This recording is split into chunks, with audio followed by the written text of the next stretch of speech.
Bonjour à tous. Alors aujourd'hui on va parler d'angoisse, de crise de panique, de crise de tétanie, de choses comme ça. Donc j'ai 40 ans, ça fait plus de 20 ans que je vis avec. Alors il faut savoir que je pense qu'on a une prédisposition à ce genre de choses. C'est-à-dire que moi quand j'étais plus jeune, c'est-à-dire quand j'avais, je sais pas, plus que je me rappelle, 6-7 ans, 8 ans, je me sentais déjà un petit peu angoissée, mais sans plus. Enfin, j'avais peur, j'étais une bonne élève, mais par exemple le dimanche soir, j'étais angoissée j'avais peur d'aller à l'école le lendemain, j'avais peur de ne pas réussir à l'école, j'avais peur d'oublier une phrase de mes leçons que j'avais apprises par exemple par cœur. J'avais des maux de ventre, j'inventais des maux de ventre pour pas y aller. Voilà, j'étais déjà quelqu'un d'un peu angoissé, mais pas de crise d'angoisse énorme, de trucs, de cauchemars, enfin voilà. Ça se concrétisait plus par des petits maux de ventre, des petites choses comme ça. On a d'ailleurs failli m'opérer de l'appendicite à cause de ça. Et au final, bon, soi-disant, j'avais un intestin qui était trop long, je crois, mais bon, je pense qu'au final, c'était aussi voilà, du stress infantile, je sais pas si on peut appeler ça comme ça. Enfin voilà, donc je pense qu'on a une prédisposition pour ça, qu'on développe ou pas après, plus ou moins. Ça a commencé comment? C'était vers l'âge de 18 ans, je crois que j'avais déjà une voiture. Donc ouais, non, j'avais 18 ans. Et alors ça a commencé tout simplement par un soir où j'avais fait quelque chose, je ne vous le dirai pas là à l'écran, mais ne touchez pas aux drogues, même quelles qu'elles soient douces, donc je vais vous le dire. Voilà, et moi ça a été déclenché par ça, tout simplement. Donc peut-être que ça aurait été déclenché un jour par autre chose, je ne sais pas, mais j'en avais parlé avec un copain à l'époque et lui aussi ça avait été déclenché par ce genre de choses, vous savez, quand on fume une clope un peu plus, une clope où on rigole un peu, vous voyez. Donc voilà, et puis pourtant j'étais pas du tout assidue à ce genre de choses, j'étais totalement contre, mais je sais pas, un soir avec des copines, voilà, j'ai fumé 3-4 lattes de ça, il y avait une fête à ce moment-là, on va à cette fête où il y avait dehors, où il y avait beaucoup de monde, et puis il s'est passé qu'à un moment donné je me suis retrouvée toute seule parmi toutes ces personnes, et à cause sûrement de ce que j'avais fait avant, vous voyez, où ça me l'a déclenché du moins, je me suis retrouvée à regarder un peu tout le monde en me disant mais qu'est-ce que je fais là, avoir une espèce de crise de panique comme ça, en me disant mais je vais m'évanouir, c'est pas possible. Donc mes copines reviennent à un moment donné, je leur dis il faut qu'on s'en aille absolument, je ne sais pas ce qui m'arrive, je vais plus tenir debout, je vais m'évanouir, tenez-moi, on s'en va, tenez-moi, machin. Bon, il se fait que elles m'ont tenue, mais je suis passée exactement devant les pompiers et là je suis tombée toute droite, paf, je me suis évanouie. Et oui, je me suis vraiment évanouie. Pour moi ça a commencé comme ça, je me suis cassé le nez, on m'a dit non, t'as pas trop mal au nez, mais au final je me suis cassé le nez, enfin, je me suis retrouvée à l'hôpital quelques jours après, machin et tout. Voilà. Et donc c'est là que ça a commencé. Alors pas forcément des crises d'angoisse, ça a commencé à moi en fait par ce qu'on appelle de l'agoraphobie. Alors l'agoraphobie, qu'est-ce que c'est? Ça peut être plusieurs choses. Alors par exemple quand j'allais dans les supermarchés, et pas forcément qu'il y avait du monde ou quoi, mais ce sont des grands espaces, hein. L'agoraphobie c'est la peur de l'agora, donc l'agora c'est où il y avait la foule, où se réunissaient sur l'agora, sur la place publique en fait, les gens à l'époque, voilà, du latin agoraphobie. De la place publique, agora, place publique, et en fait c'est la peur de soit d'être entouré de trop de monde, donc ce qui m'arrivait en fait à cette fête, et ou des grands espaces si vous voulez. Donc moi c'est surtout quand j'allais en fait dans ces supermarchés etc, je me sentais hyper mal, je disais, oh putain je vais m'évanouir, qu'est-ce qui se passe? Donc là c'était des espèces de crise d'angoisse, crise de panique, hein. Pour ça, pour la définition, je vous laisse aller voir des sites qui sont spécialisés là-dessus, Doctissimo etc, où on pourra retrouver un peu tout, mais où il y a quand même certaines différences, enfin je vous expliquerai tout à l'heure certaines différences aussi. entre, voilà, on peut faire, une crise d'angoisse pour moi peut être totalement différente d'une crise d'angoisse pour vous, c'est ça que je veux dire. Ça m'a duré pas mal de temps, hein. Bon, même si ça fait bien longtemps que ça me le fait plus, mais ça m'a quand même duré quelques années. Après, j'ai commencé à faire de la goraphobie, entre guillemets, ou des crises d'angoisse en voiture. Donc et d'ailleurs, jusqu'ici, hein, de toute façon, je ne peux pas conduire sur des nationales, sur des autoroutes, des machins. Et ça, je pense que se dit encore à autre chose, à un moniteur d'auto-école qui m'a complètement chamboulé, enfin bref, mais je pense que ça a rapport aussi, puisque quand on est enfermé dans une voiture, on est enfermé dans une voiture et on ne sait pas si on peut s'arrêter, quand est-ce qu'on peut s'arrêter, si on est, vous voyez, en ville, encore au centre-ville, au machin, sur des petites routes et tout, on sait que bon, ça va aller, quoi. Mais le problème, c'est qu'à l'époque, je ne pouvais plus conduire du tout, hein. Dès que je prenais le volant, j'étais comme ça, j'avais mes voitures. À un moment donné, je ne pouvais plus du tout conduire en voiture. Je vais m'évanouir, hein, même pour faire 5 km, je m'arrêtais, je disais ah, ça va pas du tout, je vais m'évanouir, ça va pas. Au final, j'ai pris rendez-vous chez un psychothérapeute qui a fait, il était un peu bizarre, hein. Allez voir plutôt un psychiatre, ou des psychothérapeutes qui sont un peu chelous quand même. Enfin bon, il en est ressorti qu'il m'a raconté des choses un peu bizarres à côté, donc que je vous raconterai pas, mais qu'il en est ressorti que j'ai pu quand même, ça m'a aidé de parler en tout cas, j'ai pu reconduire, oublions les nationales, les autoroutes, ça peut-être un jour, mais je pense jamais. De toute façon, je trouve toujours quelqu'un pour m'emmener où il n'y a pas de souci. Bon, c'est vrai que ça peut être chiant, mais bon, tant que je peux conduire dans mon périmètre, voilà, sur 20 km autour de moi à peu près, bon, ça passe quoi. Mais voilà, bon, pour vous dire que ça a commencé comme ça. Et puis j'ai commencé à faire avec le boulot, le stress, les choses comme ça, l'école aussi à l'époque, des petites crises d'angoisse qui, à l'époque chez mes parents, je pensais beaucoup à la mort, beaucoup à ces choses-là, parce que tout ça, ça vient de là, hein. C'est la peur de mourir, la plupart du temps, la peur de ne plus respirer, c'est la peur de mourir, hein, voilà.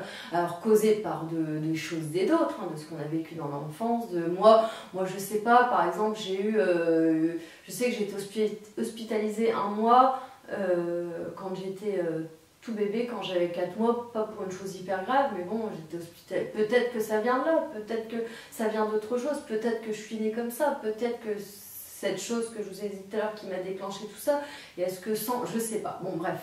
Mais je suis quelqu'un de toute façon de très nerveuse, de très stressée, etc. Donc voilà, donc du coup moi j'ai eu ça aussi et ça m'a gâché la vie. Encore maintenant, je suis un petit peu angoissée de temps en temps, mais bon, j'arrive. Je sais que maintenant j'arrive, je vous donnerai des petits trucs, j'arrive à, voilà, avec le temps, hein, j'ai eu 40 ans, j'arrive à passer outre tout ça, ou en tout cas plus m'inquiéter quand ça m'arrive, machin. Mais j'ai eu des épisodes très violents quand j'étais plus jeune, quand j'avais entre 20 et 25 ans. Donc m'est arrivé aussi par exemple il y a la crise d'angoisse, je ne sais pas si vous connaissez, vous qui faites des crises d'angoisse, la crise d'angoisse de la nuit, c'est-à-dire que vous vous endormez.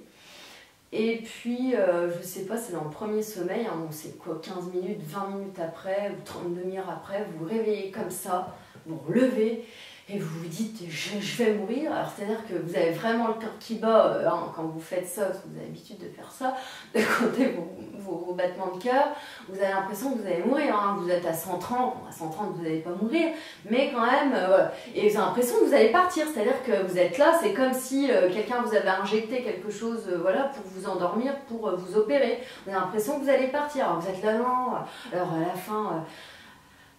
vous paniquez, vous êtes là, alors ça peut durer que 5 minutes, mais vous avez l'impression que vraiment, vous allez claquer, hein. C'est le truc, vous allez claquer, de chez claquer, parce que vous avez le cœur à 180, pour vous il est à 250, mais en fait il est qu'à 130, et puis pourquoi ça vous arrive comme ça d'un coup, une demi-heure après l'endormissement? Dans ces cas-là, il faut, bon, c'est facile à dire, mais il faut essayer en fait de relativiser. Moi, ce que je fais, c'est que, bon, ça m'arrive rarement maintenant, mais ça peut m'arriver hein, dans 6 mois, c'est que je me lève et je marche et j'essaye je fais des respirations, je vous savez, je mets la tête en bas, on peut essayer de se recroqueviller sur soi, ou alors simplement se mettre dans son lit assis et puis essayer de faire des respirations aussi, comme toute crise d'angoisse, hein. Vous savez, le truc où on inspire pendant 8 secondes, on retient sa respiration par exemple pendant 8 secondes et on expire très lentement avec le ventre surtout, pendant à peu près 8 secondes aussi, très lentement. Plein de petits exercices que vous pourrez retrouver un peu sur internet, un peu partout. Avec le temps, on se dit que non, bon, on va pas mourir, c'est juste un coup de, je sais pas, quelque chose qui s'est fait, un truc qui s'est déclenché. Ouais, pourquoi? Parce qu'on a eu une mauvaise journée il y a 2 jours, parce que on est angoissé en ce moment, on est stressé par quelque chose, on a un truc, machin, on ne sait pas. Bon, ce genre de choses, donc les crises de... c'est plus là, c'est même ça, c'est plus une crise d'angoisse, je pense que c'est vraiment la crise de panique, quoi. C'est vraiment, oh là, bah, je vais... que faire, bon bah c'est fini pour moi quoi. Vous voyez, donc il y a ça aussi. Vous avez aussi ce qui m'est arrivé aussi, c'est les crises de panique tétanie. Alors là c'est vraiment c'est aussi souvent dans le soir, dans la nuit, où alors là c'est des coups de chaud, des coups de froid, des tremblements, oh là là, mais je sais plus où j'en suis, je suis en train de devenir folle, mais t'es folle ma pauvre fille, donc c'est un mélange de crise d'angoisse, de tremblements, de fièvre en fait, vous n'avez pas du tout de la fièvre, mais de chaud-froid, d'avoir trop chaud, d'avoir trop froid, de trembler, d'avoir le cœur en même temps qui machin, et de perdre, en fait ces crises de panique, c'est vraiment tétanie, panique, enfin ça dépend, de perdre la raison, quoi, complètement. C'est-à-dire que vous avez l'impression de devenir, bah mettez-moi l'asile, hein, les gars. Bon, ça m'est arrivé très peu souvent, heureusement, ce genre de crise, peut-être 2-3 fois, quand j'avais entre 20 et 25 ans. Alors ce qui peut rassurer dans ces cas-là, c'est d'être entouré, hein. Alors c'est vrai que si vous êtes tout seul, c'est pas évident. Moi j'ai des fois été toute seule. À l'époque j'étais plus chez mes parents quand ça m'arrivait, mais il m'est arrivé des crises d'angoisse quand j'étais toute seule, etc. Voilà, quand j'ai eu un appartement à Paris et ici à Troyes. Si vous avez quelqu'un à côté de vous qui vous rassure, qui vous massez-vous aussi vous-même. Essayez de vous détendre, de vous faire des petits trucs comme ça, de faire des vous voyez, enfin, c'est con à dire, hein, les voisins vont m'entendre, mais de se relaxer. Il y a plein de relaxations comme ça, de vous allonger aussi, ou même si un jour vous vous sentez juste stressé, vous n'êtes pas en crise d'angoisse ou quoi que ce soit, mais vous allongez, ou avant de dormir, quand vous n'arrivez pas à dormir, ou vous êtes un peu trop stressé, allongez-vous, essayez c'est un peu ce qu'on apprend aussi quand on fait du yoga, c'est essayer de visualiser chaque membre de votre corps, hein, et vraiment de vous focaliser là-dessus. Ça évite de vous focaliser sur autre chose, par exemple. Alors après, les crises d'angoisse, c'est vraiment, la crise d'angoisse, c'est vraiment l'impression moi, les crises d'angoisse que j'ai eues, ou l'agoraphobie qui était liée à ça, c'était des crises d'angoisse en fait. C'était vraiment l'impression aussi, l'impression de mourir aussi, mais moins violente qu'une crise de panique ou une crise de panique tétanie, je sais pas comment raconter le truc. C'est moins violent, mais c'est l'impression qu'on peut plus respirer, que le cœur s'accélère aussi. Alors tout est différent, hein, sur chaque personne, ça peut vous faire d'autres choses, etc. Vraiment l'impression qu'on va s'évanouir. Moi, c'est l'impression que j'ai à chaque fois, enfin que j'ai eu à chaque fois, parce que ça fait un petit bout de temps que j'en ai pas eu de crise d'angoisse, l'impression qu'on va s'évanouir. Après, on a la crise d'angoisse basique, c'est-à-dire on a la crise d'angoisse que... Hein, pas que tout le monde peut faire, mais je suis hyper angoissée. En ce moment, c'est l'impression de respirer un peu plus fort, vous voyez, mais sans, si vous voulez, avoir l'impression qu'on va mourir ou qu'on est dans le truc, l'urgence, ou voilà, on a l'angoisse, peut-être pas la crise d'angoisse, mais l'angoisse où on respire, on n'est pas bien, on est angoissé par le truc, on a la boule au ventre, on est angoissé, on est plus stressé, plus un mélange entre l'angoisse et le stress. Tout ça, il y a des choses qui font qu'avec le temps, je vous dis pas qu'avec le temps, avec certains médicaments, alors les médicaments, je vous conseille surtout pas parce que moi j'en prends, et j'en prends encore pour dormir, surtout après plus pour la journée, parce qu'avant j'en prenais il y a encore un petit bout de temps, j'en prenais la journée, vous savez, les anxiolytiques, je vous conseille pas du tout parce que enfin moi du coup je suis devenue entre guillemets accro et c'est surtout pas à faire. Je vous conseille surtout les exercices, les choses aux plantes. Alors attention aux plantes, hein, c'est toujours pareil, par exemple la valériane, ces choses là qu'on peut vous indiquer, ça peut faire aussi l'effet contraire. Sur moi ça m'a fait l'effet contraire. On m'avait indiqué de la valériane pour comme un peu antidépresseur ou surtout pour dormir, etc. J'ai eu des sueurs chaudes et froides toute la nuit, enfin c'était une horreur. J'ai essayé un deuxième soir, un troisième soir, on sait jamais parce que des fois c'est comme plein de trucs, ça peut ne pas nous convenir au début et puis après nous convient. Moi ça m'a pas convenu.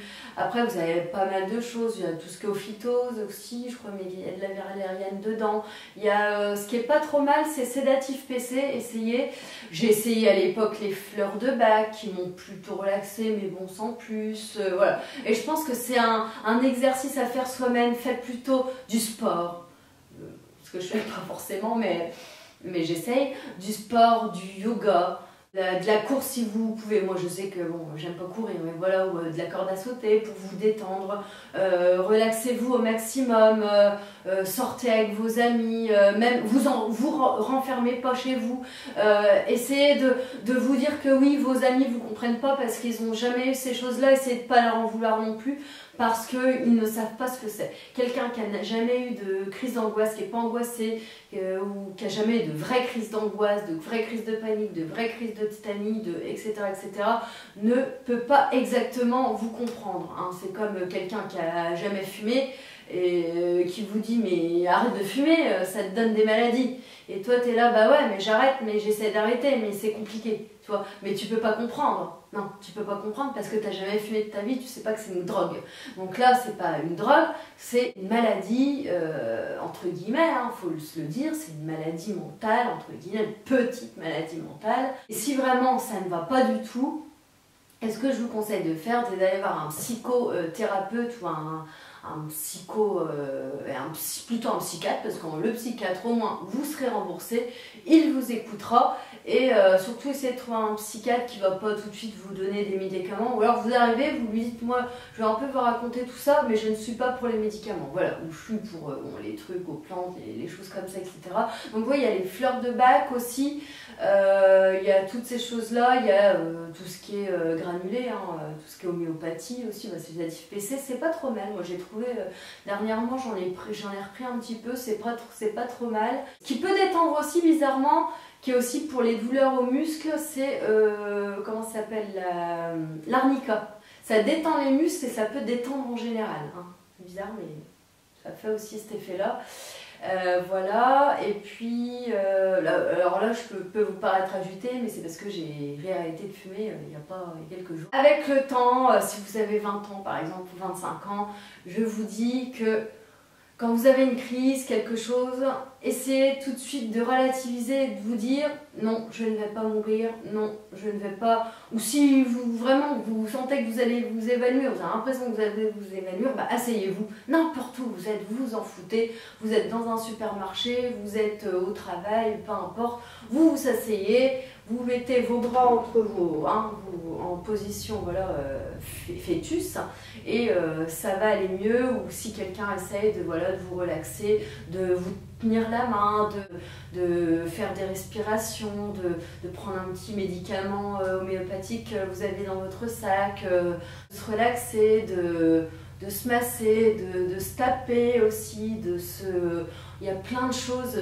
qui existent sans forcément prendre de médicaments, même si parfois, quand c'est vraiment plus grave que ça, on peut être obligé de prendre des médicaments, mais ça c'est les médecins qui vous le diront, si vraiment, parce qu'il y en a qui sont vraiment très très malades, et qui ont des très très grosses crises, et ça leur gâche complètement la vie.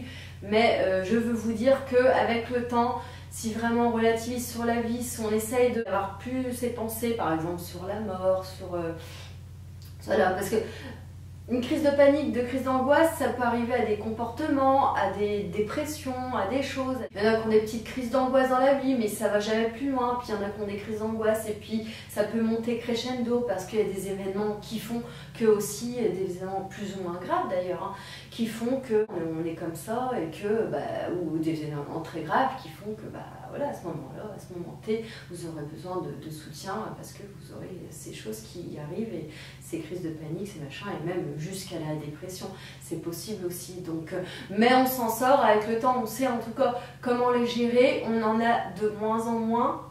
Ça, pour moi, en tout cas pour moi, j'ai de moins en moins vraiment de crises d'angoisse, j'en ai vraiment plus beaucoup, de petites crises d'angoisse, mais qui vont se passer très rapidement. Le truc où on se réveille la nuit, alors, je sais pas, la dernière fois que ça m'est arrivé, ça faisait des années que ça m'était pas arrivé, c'était il y a peut-être un an, ça m'a fait drôle, bon, je sais pas, un truc comme ça qui arrive, on sait pas. Et puis tout ce qui arrive, par exemple en voiture, ça m'arrive des fois quand je suis un peu trop stressée ou un peu angoissée sur certaines choses, de refaire des petites crises de panique au volant. Et là, dans ces cas-là, je fais des respirations au volant. Je dis non, Sandrine, tu peux y arriver, tu vas arriver à ta destination, tout va bien. Voilà, par exemple. Et puis, l'autre chose, les crises de panique, grosses crises de panique tétanie, comme m'est arrivé à l'époque, ça ne m'arrive plus. Il faut essayer de lâcher prise en fait avant aussi. Il faut essayer s'il y a vraiment quelque chose qui ne va pas, pleurer. Et si vous y arrivez, évidemment, pleurer et puis surtout essayer d'être heureux, de lire des livres, justement peut-être sur ce que je vous aurais mis avant sur la positivité, sur le développement personnel, ça peut aider aussi, hein. Par exemple, le livre qui m'a beaucoup aidé, bon, pas à l'époque, mais parce qu'il n'existait pas ou je ne l'avais pas encore lu, mais sur Allen Carr, oui c'est ça, sur le pouvoir du moment présent, qui vous explique en fait, il ne faut pas penser au passé, il ne faut pas penser à l'avenir, il faut penser au moment présent, c'est-à-dire que devant vous, vous êtes en train de vivre et il faut penser à ce moment-là et pas à demain en fait. Évidemment, vous avez toujours des choses à planifier pour le lendemain, des choses, des machins, mais essayez de ne pas ressasser. C'est pas facile à faire, hein. Des fois je ressasse moi le passé et tout, j'ai descendu. Arrête de penser à ça, non, c'est pas possible. Ne pense pas à ça, ne pense pas au futur, à ce qui pourrait arriver, par exemple à tes parents, à tes amis, à tes proches, à toi-même, hein, parce que de toute façon c'est une fatalité tout ça, donc essayez de vivre le moment présent. Ce qui n'est pas toujours évident, c'est de voir le verre plutôt à moitié plein plutôt qu'à moitié vide, et c'est quelqu'un qui n'est pas hyper positif qui vous dit. Essayez de ne pas écouter les autres qui vous disent ouais, ça c'est hyper important, qui essayent de vous... Essayez d'éviter au maximum les personnes toxiques en fait. Ça aussi, les personnes qui vont vous dire par exemple, des petites conneries, hein, mais à droite à gauche, qui peuvent vous briser petit à petit, qui vont vous dire, qui vont vous rabaisser par exemple, par différentes manières, qui vont vous dire oh non mais de toute façon dans cette branche là tu ne trouveras jamais de boulot par exemple, ou qui vont vous dire au lieu de vous faire des compliments par exemple, vous faire complètement le contraire, hein, vous dire putain t'as une sale gueule aujourd'hui, je vais loin, mais ou des personnes qui sont toujours dans le négativisme ou dans la négativité. On dit par exemple oh là ça y est, elle est encore négative elle. Tout ça parce que j'ai pu être négative à un moment donné, et on garde toujours cette image de vous en fait si vous voulez, et dès que vous dites un truc un petit peu négatif, et bien ça peut être des personnes toxiques. Parce qu'elles n'ont pas compris que vous aviez changé et qu'en fait le négatif c'est de dire ce qu'elles disent en fait. Vous voyez le truc, par exemple de dire, je sais pas, parce que je disais par exemple cet été, oui non il va pas faire beau demain, mais oui c'est la météo qui le dit. Oui, bah, sois positive. Oui, effectivement. J'aurais pu être positive, dire la météo de demain. Bon, effectivement, la plupart du temps, elle avait raison, c'est pas beau le lendemain. Bon, c'est la météo qui le dit, mais pourquoi elle se trompe souvent. Mais vous voyez, et puis, ouais, vraiment les personnes vraiment toxiques. Hein. Alors après, il y a toujours des personnes dans votre entourage que vous aimez, que vous ne pouvez pas non plus vaquer comme ça. Ou alors, carrément leur répondre non, mais moi je suis plus comme ça, tu me vois comme cette personne-là. En fait, j'ai changé et j'essaye d'être le plus positive possible. Si forcément tu ne le vois pas, parce que toi aussi tu l'es aussi négative. Hein. Enfin, tu l'es d'autant plus que tu l'es beaucoup plus que moi. Négative parce que voilà, enfin, sur plein de trucs quoi. Et surtout quand vous vous sentez pas bien, essayez d'éviter d'aller vers les personnes qui sont pas dans la critique, le négatif, voilà, le tout le temps. Qui sont dans les problèmes aussi, alors c'est pas forcément de leur faute, hein, mais qui sont tout le temps dans des problèmes, des machins, des trucs. Prenez des nouvelles, hein, faites machin, mais pensez aussi un peu à vous-même, surtout si vous êtes dans une période où ça ne va pas en fait. Alors il faut toujours faire du bien à autrui, penser à autrui, être altruiste, etc., et pas être égoïste, mais dans des périodes où vous n'allez pas, vraiment très bien ou pas du tout bien, essayez d'éviter au maxi ces personnes-là. Dites-leur j'ai besoin d'un moment, j'ai besoin d'une semaine, d'un mois, où j'ai besoin de me recentrer sur moi-même, j'ai besoin, pas forcément leur dire que vous allez voir d'autres personnes plus positives où il se passe des choses moins graves chez eux, mais vous voyez, c'est tout un ensemble. Donc, tout ce que je veux vous dire, c'est que ça passe avec le temps, en principe, hein, en généralité, dans la plupart de... Voilà, si vous n'êtes pas une vraie, on va dire, dépressive, par exemple, ça passe avec le temps. Après, chacun ses problèmes aussi, hein, après. Ça passe avec le temps, et en tout cas, on sait comment combattre, entre guillemets, cette petite grosse maladie qui peut être, attention, très, très handicapante. Moi, elle a été très handicapante à une période de ma vie, dans le boulot, etc.